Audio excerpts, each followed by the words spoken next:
Bueno, ¿quién recuerda esta canción? A ver, levantad las manos los que recordéis esta canción.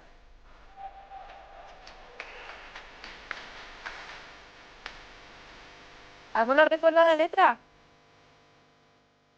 Subid un poco el volumen.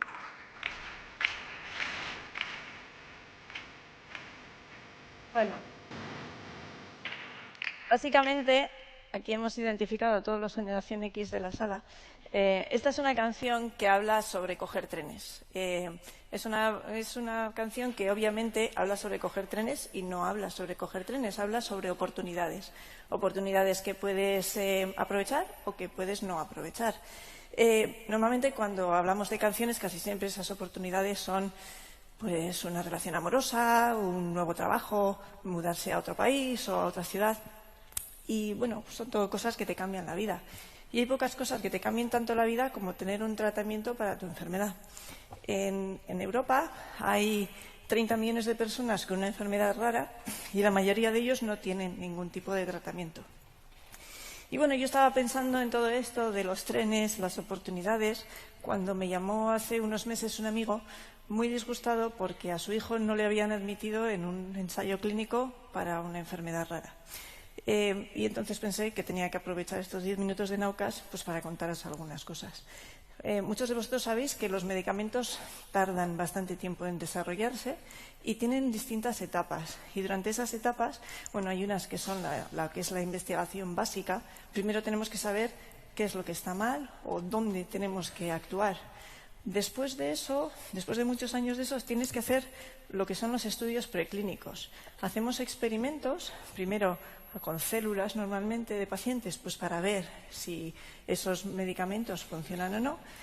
Luego pasamos a un modelo un poquito más complicado, que suelen ser bastante a menudo modelos animales, son experimentos en animales, y después de eso, cuando ya tenemos bastante claro que tenemos un medicamento que puede funcionar y que no es tóxico, tenemos que hacer los siguientes experimentos, que son los experimentos con gente.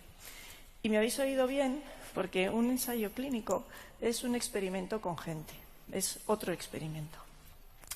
Y claro, cuando teníamos nuestras células y nuestros ratones son todos muy parecidos, pero de la que pasas a experimentar con personas, si echáis un vistazo a vuestro alrededor veis que todos somos muy diferentes. Y normalmente en un ensayo clínico lo que hacemos es coger a un grupo, darles el medicamento, y coger a otro grupo y no darles el medicamento y ver si hemos visto un efecto o no. Entonces, ¿por qué a este paciente no le han dejado entrar? ¿Quién está de revisor en este tren para evitar que alguien entre o aceptar que alguien entre?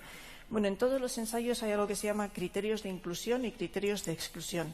Si vais a una página como la de clinicaltrials.gov, que es un registro de la mayoría de los ensayos clínicos a nivel mundial, en todos ellos vais a encontrar algo así. Son los criterios de inclusión y de exclusión. De inclusión normalmente es tener esa enfermedad, obviamente, más luego otra serie de puntos. Y los de exclusión a veces es pues, que no estés demasiado enfermo o demasiado poco enfermo. Hay muchos puntos que hacen que un ensayo clínico se haga de una manera u otra. Y a veces parece que esto puede ser muy rígido, que no tiene sentido que haya unos criterios tan estrictos.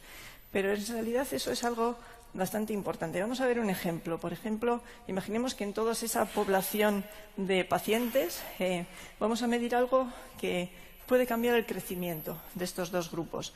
A unos les hemos dado el medicamento y a otros no. Y si os estáis fijando un poquito en los dos grupos que tenemos aquí, podéis ver que no son muy parecidos. De hecho, en este de aquí tenemos un elefante y una jirafa. Si estamos midiendo crecimiento y en un grupo tenemos elefantes y jirafas y en el otro no, nos va a ser bastante más difícil evaluar entre los dos grupos qué es un resultado del medicamento y qué es simplemente que los grupos eran distintos. Incluso en el grupo de los pacientes tratados tenemos cosas tan distintas como un ratón o una vaca. Ahí vamos a tener algunos pues, que van a crecer gramos o que van a hacer crecer muchos kilos.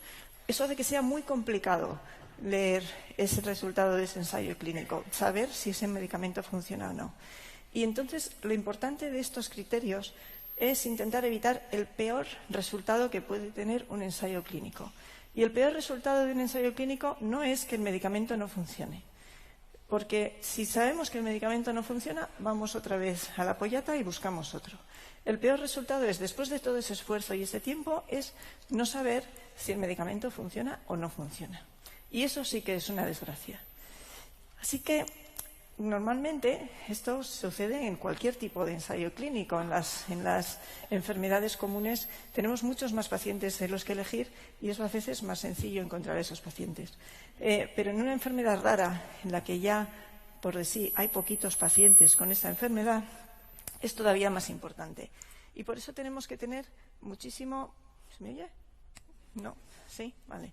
Y por eso tenemos que tener muchísimo cuidado a la hora de elegir esos grupos a los que vamos a dar el medicamento o no dárselo. Es decir, tenemos que intentar que si estamos probando algo para el crecimiento, pues comparemos pues caballos y cebras, pero que no metamos ahí elefantes o jirafas o ratones.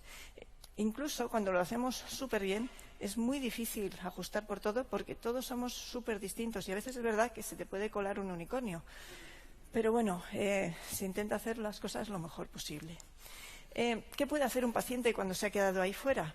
Bueno, pues hay todavía un montón de cosas con las que este paciente puede ayudar a que este tren llegue a su destino, es decir, que sepamos si el medicamento funciona o no, o intentar que los ensayos en general se lean de una forma más eficiente. A veces, no participar en el ensayo puede hacer que ese medicamento llegue antes a ti, porque tú puedes ser ese ratón o ese elefante que haga difícil la interpretación del ensayo. Y si no, ¿qué puedes hacer? Bueno, ¿cuánto crece un elefante? ¿Cuánto crece un ratón? Si no sabemos cómo es la evolución normal de una enfermedad, ¿cómo vamos a saber luego, cuando estemos dándole el medicamento, si esto ha funcionado o no? Entonces, tenemos que saber mucho más sobre la enfermedad en sí. Eso, en general, es importante, pero en enfermedades raras todavía más. Y es importante también participar en otro tipo de ensayos, que son los estudios de historia natural. Ir midiendo, sabiendo cómo evoluciona la enfermedad. Y aunque pueda parecer que ahí no estás probando un medicamento nuevo, estás haciendo que esos medicamentos nuevos que se prueben sean muchísimo más fáciles de evaluar. Otra cosa que pasa con los pacientes es que muchas veces se sienten muy aislados, como si estuvieran en una isla desierta que nadie les va a encontrar. Para estar en el mapa hay cosas que puedes hacer. Fundamentalmente, algo que puedes hacer es estar en un registro de pacientes. Nosotros ahora mismo estamos trabajando en un registro de pacientes de distrofia miotónica a nivel de toda España. Queremos encontrar 3.000 pacientes con esta enfermedad rara y trabajamos en coordinación con un montón de hospitales. Pero en muchas ocasiones los registros de pacientes los llevan las propias asociaciones de pacientes. Aquí veis, por ejemplo, la de Duchenne Parent Project Spain o la de Fundación Noelia, las enfermedades neuromusculares graves. Y es que las asociaciones de pacientes son vitales en todas estas historias. Son donde los pacientes pueden encontrar más ayuda y donde los pacientes pueden encontrar información para ayudarles en este tránsito. Se pueden encontrar a nivel local, a nivel nacional, a nivel europeo, a nivel internacional. Y a veces, cuando no existe tu asociación de pacientes porque tu enfermedad es muy rara, pues hay que montar la asociación y buscar a otros pacientes como tú. En general, los ensayos clínicos que intentan buscar una solución para un medicamento, lo que tienen que tener es un principio e intentar llegar a un final. Ese final es saber si funciona o no funciona el medicamento. Si me preguntáis por el hijo de mi amigo, os diré que ha entrado en otro ensayo clínico para el que sí cumplía los criterios de inclusión y que si hay mucha suerte, sabremos si ese medicamento funciona o no funciona. Y si hay todavía más suerte, pues igual ese tren que ha cogido hoy sea el tren inaugural de una línea regular. Muchas gracias.